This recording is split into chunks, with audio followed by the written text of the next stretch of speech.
across the country, police are having a tough time solving murders. According to FBI data, police are only solving 2 out of every 3 murders. But that is not the case in Richmond. CBS 6 Joe St. George found out it's actually a whole lot better. Joe?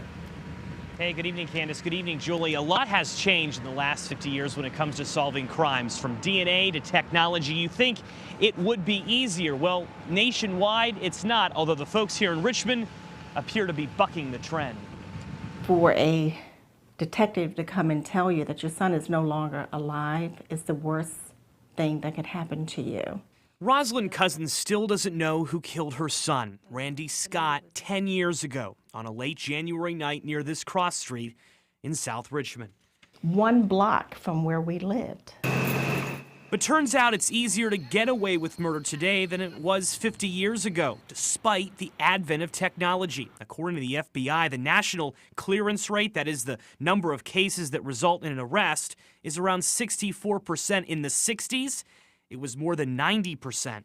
They don't know how it feels for a part of you to be taken away. And while cases like Randy Scott's are still unsolved, you can't boast in tragedy. According to Detective Mark Williams in the city of Richmond, the department actually solves more murders than most cities around the country, clearing about 80 to 90% of cases.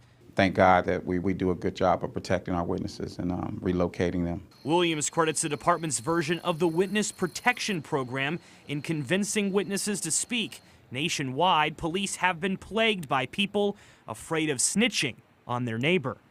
Witnesses are reluctant to come forward.